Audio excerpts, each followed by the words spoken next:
ಚೆನ್ನಾಗಿತ್ತಾ? ಏನು ಇಷ್ಟ ಆಯ್ತು ಸರ್? ಸ್ಟೋರಿನೇ ಸೂಪರ್ ಆಯ್ತಾ? ಫಿಲಮ್ ಸೂಪರ್ ಆಗಿದೆ. ಎಷ್ಟು ಶಿವಣ್ಣ ಲಾಂಗ್ ಹಿಡಿದು ಎಷ್ಟೋ ವರ್ಷ ಆಗಿತ್ತು? ಹೌದಾ? ಹೇಳ್ಬೇಕು ಅಂದ್ರೆ ಶಿವಣ್ಣ ಅವ್ರನ್ನ ಕರ್ನಾಟಕದ ಜೊತೆ ಎಲ್ಲರೂ ಉಳಿಸ್ಕೋಬೇಕು ಬಸ್. ಇರೋದು ಹೇಳ್ತೀವಿ, ತಿಳ್ಕೊಬಾರ್ದು. ಪೈನು ಓದ್ತಾ ಇದ್ದಂಗೆ ಮುಂದೆ ಈ ಥರ ಯಾರು ಹುಟ್ಟಲ್ಲ, ಹುಟ್ಟೋದಿಲ್ಲ. ಅಷ್ಟು ಹುಟ್ಟಿದ್ರು ಅವ್ರು ಹುಟ್ಟಿಸಲು ಬರಬೇಕು, ಕನ್ನಡ ಜನ ಆಡ್ಬೇಕು ಅಷ್ಟೇ ಬಸ್. ಒಂದು 2-3 ಫಿಲಮ್ ಬಂದ್ಬಿಟ್ಟು ಇಂಕಲೈಸ್ ಮಾಡಕ್ಕೆ ಹೋಗ್ಬಾರ್ದು. ಶಿವಣ್ಣನ ಎಲ್ಲರೂ ಉಳಿಸ್ಕೋಬೇಕು ಬಸ್ ಅಷ್ಟೇ. ಫಿಲಮ್ ಮಾತ್ರ ಗಂದಾಗಿದೆ, ಫ್ಯಾಮಿಲಿ ಎಲ್ಲರೂ ಬಂದು ನೋಡ್ಬೋದು, ಬಂದು ನೋಡಿ ಬಸ್. ಸೂಪರ್ ಆಗಿದೆ. ಮಫ್ತಿ ಲುಕ್ಕಲ್ಲೇ ಬಂದಿದ್ದೀರಾ? ಮಫ್ತಿ ಲುಕ್ಕಲ್ಲೇ ಬಂದಿದ್ದೀರಾ? ಫುಲ್ ಅಪ್ಪಟ ಅಭಿಮಾನಿ ಅನ್ಸುತ್ತೆ. ಸರ್ ಗೊತ್ತಾಗ್ತಾ ಇದೆ ನೋಡಿದ್ರೆ. ಎಷ್ಟೋ ಶಿವರಾಜ್ ಕುಮಾರ್ ಅವ್ರು ಎಷ್ಟೋ ವರ್ಷ ಆಗಿತ್ತು ಲಾಂಗ್ ಹಿಡ್ದು, ಹೆಂಗ ಅನಿಸ್ತಾ ಇದೆ ಫಿಲಮಲ್ಲಿ? ಅದೇ ಗೊತ್ತಾಗ್ತಾ ಇದೆ, ಮಫ್ತಿ ಲುಕ್ಕಲ್ಲೇ ಬಂದಿದ್ದೀರಾ? ಅದು ಮಾತ್ರ ಚಿಂತೆ ಸರ್, ವಿಷನ್ ಮಾತ್ರ ಸೂಪರ್ ಸರ್. ಅವ್ರ ಗೆಟಪ್ ನೋಡ್ಕೊಂಡೆ ನಾನು ಹಾಕೊಂಡು. ಬೇರೆ ಏನಿಷ್ಟ ಆಯ್ತು ಸರ್ ಫಿಲಮಲ್ಲಿ? ಮೂವಿ ಮಾತ್ರ ಸೂಪರ್ ಸರ್. ಯಾಕೆ ನನಗಲ್ಲಿ ಏನಕ್ಕೆ ಈ ಥರ ಆದ ಅಂತಾನೆ ಸೂಪರ್ ಆಗಿದೆ. ಹೇಗಿತ್ತು ಸರ್?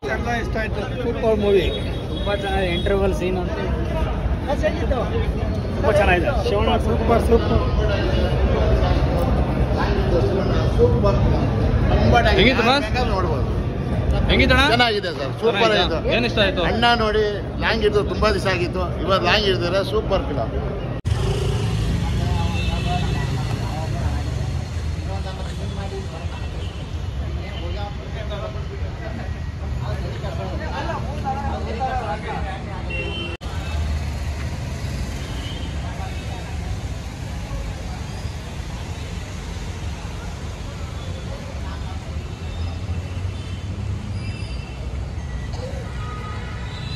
ಮಫ್ತಿ ನೋಡಿದಾಗ ಸೂಪರ್ ಅನ್ನಿಸ್ತು. ಇಂಟರ್ವಲ್ ಇಂದ ಶಿವರಾಜ್ ಕುಮಾರ್ ಲೆವೆಲ್ಲೇ ಬೇರೆ ಅನಿಸ್ತು.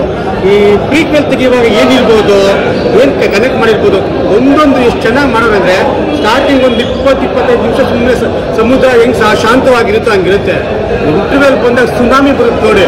ಆ ಒಂದು ಫೈಟು, ಅಲ್ಲಿಂದ ಸ್ಟೋರಿ, ಡೈಲಾಗ್ಸು, ನರ್ತನಂತೂ ಸೂಪರು. ನಾವು ಇಷ್ಟನ್ನ ಡೈರೆಕ್ಟ್ ಪುಟ್ಟಣ್ಣ ಅವಾಗ ಹೇಳ್ತಿದ್ದೋ, ಡೈರೆಕ್ಟರ್ ಹೆಸರಲ್ಲಿ ಮೂವಿ ಬರಬೇಕು ಅಂತಿದ್ದ ಎತ್ತಿದ್ವಿ ನಾವು. ಈಗ ಸೂರಿ ಅದ್ಬಿಟ್ರೆ ಕೆಲವು ಡೈರೆಕ್ಟರ್ಗಳಿದ್ದಾರೆ, ಈಗ ನರ್ತನ ಲಿಸ್ಟಿಗೆ ಸೇರ್ತಾರೆ. Super direction, super dialogue. Shivaraj Kumar acting just ಕಣ್ಣು, ಆ ವಾಯ್ಸು ತುಂಬ ಚೆನ್ನಾಗಿ ಮಾಡಿದರೆ. ಸೀಕ್ವೆಲ್ ಆಯ್ತು, ಪ್ರೀಕ್ವೆಲ್ ಆಯ್ತು, ಮಫ್ತಿ ಆಯ್ತು, ನೆಕ್ಸ್ಟ್ ಸೀಕ್ವೆಲ್ಲು ಕಾಯ್ತಾ ಇದ್ದೀವಿ. ಸೂಪರ್ ಚೆನ್ನಾಗಿದೆ. Thanks Narthan, thanks Shivanna, super ಆಗಿದೆ.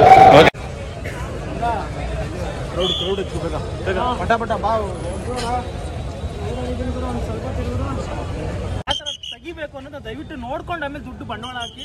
ಪ್ರೇಕ್ಷಕರು ಎಂತ ಯಾವುದೇ ದುಡ್ಡು ಬಂಡವಾಳ ಹಾಕಿದ್ರೆ ಓಡ್ ಬಂದು ಪಿಕ್ಚರ್ ನೋಡ್ತೀವಿ. ನಿಜವಾಗ್ಲೂ ಸ್ಕ್ರೀನ್ ಪ್ಲೇ, ಪ್ರತಿಯೊಂದು ಮ್ಯೂಸಿಕ್ಕು, ಪ್ರತಿಯೊಂದು ಟೀಮ್ ವರ್ಕಲ್ಲಿ ಕೆಲಸ ಮಾಡಿದ್ರೆ ಜನಗಳು ನಾವು ಓಡಿ ಎಷ್ಟೊತ್ತಾದ್ರೂ ಪರವಾಗಿಲ್ಲ ಬಂದು ನಾವು ಒಂದ್ಸಲ ಅಲ್ಲ, 2 ಸಲ 3 ಸಲ ಬಂದು ಪಿಕ್ಚರ್ ನೋಡ್ತೀವಿ. ಸುಮ್ಮನೆ ದುಡ್ಡು ಬಂಡವಾಳ ಹಾಕಿ ದಯವಿಟ್ಟು ಯಾರು ಹಾಳು ಮಾಡಬೇಡಿ, ಮನೆ ಮಠ ಹಾಳು ಮಾಡಬೇಡಿ ಸರ್.